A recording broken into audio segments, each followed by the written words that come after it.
It's the Eichler birthday with the package from China. So let's go. Hey, welcome back to the channel. It's awesome that you're tuning in. So in today's video I want to do a quick look at the Q20 Mini. And I think this was from a famous brand, powkiddy. And powkiddy is a brand that is not really consistent when it comes to the overall quality. But the reason I wanted to check this thing out, because it's really tiny, it's cute, it's really compact, and it has a lot of cool potential things to it. First of all, when it comes to the form factor, if you want to have a portable device, this thing is absolutely portable.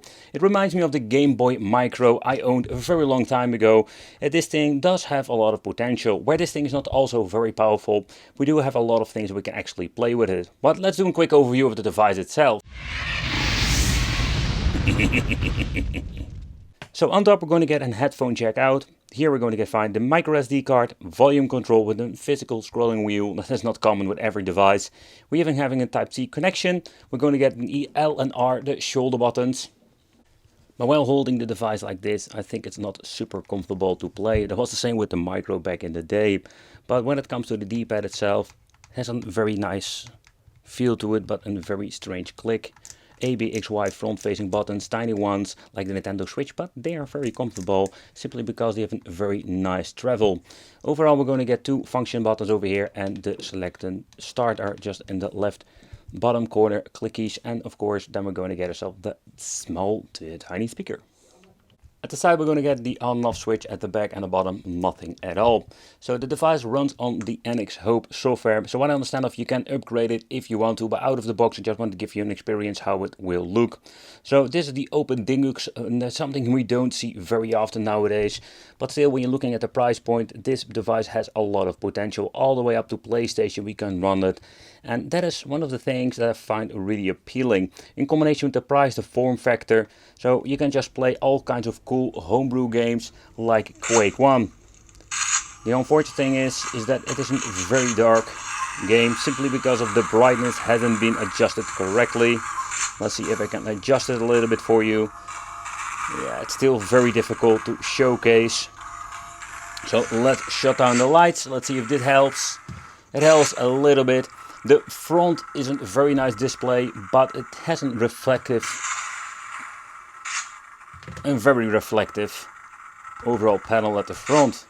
And take consideration, this is not something of an anti-scratch material, so if you're going to be messing it up, but also the viewing angle for a low budget device, I think we cannot really there's a complaint about it.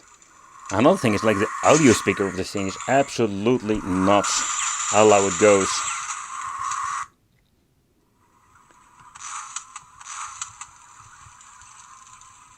The D-pad is very comfortable to play, especially when you're going to play some Quake.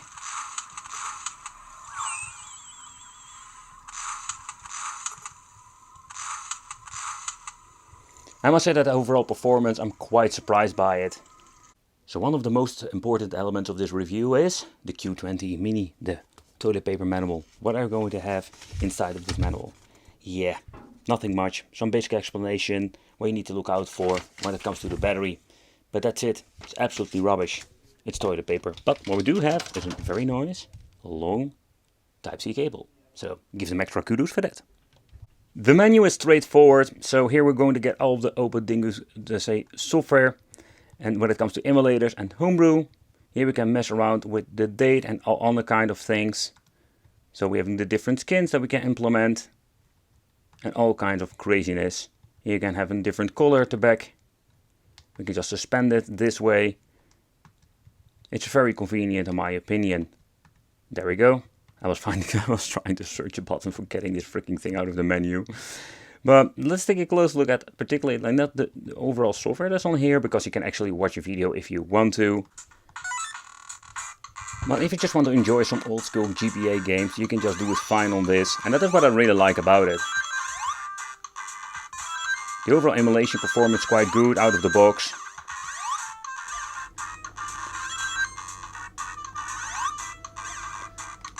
And if you want to mess around with the settings, pressing the function key, here we can get into the save and load function. You can mess around with the game input and other things.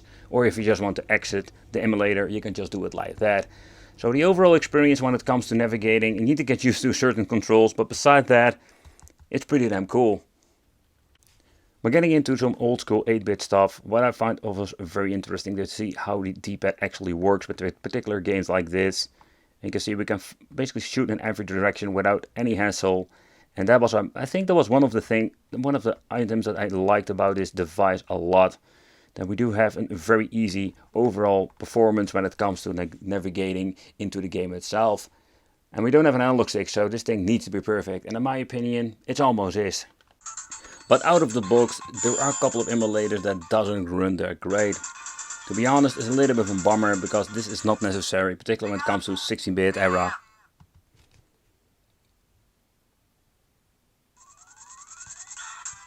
It's completely messed up and absolutely unplayable. And that is the thing that they keep doing when it comes to AliExpress and stuff like this. They just resell the stuff and they don't look at it anymore. They release it, they check it. If there are any mistakes, we as the community need to fix it. Of course, we get into the settings over here.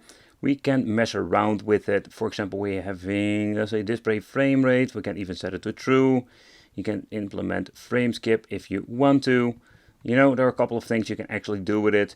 Maybe it runs slightly better if you're going to mess around with the frame skip. It's kind of interesting, but also kind of weird to say that this thing doesn't run that great. Because it's actually a very basic piece of software to run.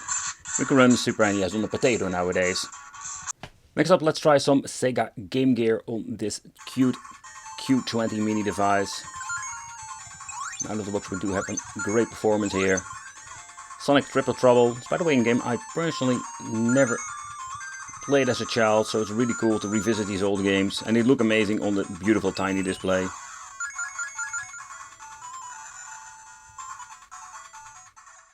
Let's get into the Master System, because I wanted to check out if this is going to be running great out of the box, and it seems to be running just fine. Dynamite Duke, never seen it back in the day. I think it was also released on the Mega Drive or Genesis. And the same with all the other ones of the emulators. You can just get into the stretch native, change out the express ratio and just quit the game if you want to.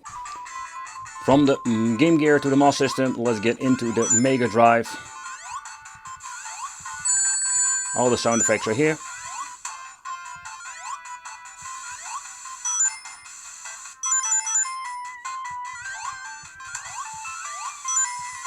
I do have the feeling, see, there we're having grabbing a ring, we don't have the audio. So, and this I'm guessing we're only having one speaker, and actually it's stereo sound, so that's a little bit messed up in my opinion, or that's what I think it is. So, with the Q20 maybe plus, they should add an extra speaker, or put 2 speakers at the back or something like that. Next up, let's try PlayStation 1, a system that's pretty damn cool to actually run on the device like this. Take consideration, it already has been set to frame skip 1, and perfectly, it doesn't run perfectly. There's a little bit of a bummer. Maybe with some software tweaking, upgrading, we can get it working. But out of the box, we do have some frame drops. Of course, take consideration, more demanding games like Broly War 2 will have issues. To the point of maybe not playable at all. But where we're having two-dimensional games that have way better performance.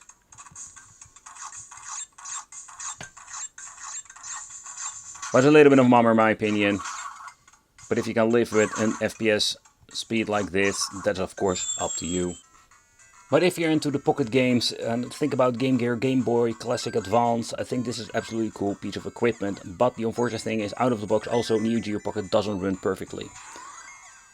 After the take consideration, this product has been on the market for some time, and out of the box they should already fix that. But it seems to be they really don't care. But the idea they can actually play all of your favorite games, that is pretty damn cool in my opinion, because the form factor in combination with the display are perfect for it. Another system that's quite surprisingly is that we're going to have some PC Engine, and PC Engine absolutely a hidden gem in my opinion. So what is unfortunate that when it comes to the configuration, it's kind of interesting that we have this horrible aspect ratio. So let's see if we can scale the screen, something, or fill screen, there we go. Let's see if we can mess around with it. Exit with save to all the game, this particular game. Let's see if it does anything. There we go, return to game. No, it doesn't do anything. Okay, that's a little bit of a bummer, but what I wanted to do is just how it runs. See, and this runs pretty good out of the box. And the D-pad is perfectly for fighting games in the face. The emulator seems not to be configured correctly, only having 2 buttons, and that's due of the original controller. Let me guess, if I'm pressing select, I will go to the going to the kick. So normally when it comes to the PC engine, we're going to use the star button as a function button due of the configuration of it. There we go. Well, let's talk about the arcade part. For example, Neo Geo with Art of Fighting. But unfortunately, this game doesn't run perfect. We can start some tweaking in the software to see we're getting some better performance. But I think it's not going to be any good. It's quite unfortunate when it comes to this particular device because I really loved it. I really loved it. What we can do actually is reset the system and get another game to work. But if you're getting into some basic games that are not really demanding, here we're going to get an amazing overall performance. So it's not all that bad in my opinion. We do have a mixed performance with some emulators. If this is a software issue or a hardware issue or a combined problem. But again, there are so many freaking games you can actually play with this. The speaker, oh boy, it sounds pretty damn loud, but also it sounds really damn awful when it comes to certain parts. And didn't even put it on maximum volume. The Q20 Mini will be an handheld that will stay in my wicked heart. I just love this form factor. The overall quality is maybe not the most supreme quality out there, but you're not even paying a lot of money for it. If you can tweak it, that every emulator works perfectly, I think we have a very cute little emulation machine. I want to thank you all for watching. Let me know what you think of the Q20 Mini. Did you ever bought it or are you considering buying it? Yeah, it's absolutely a rabbit hole out there with many different cheap devices now, and the choice is massive. It would be great to subscribe to the channel, and see you next time.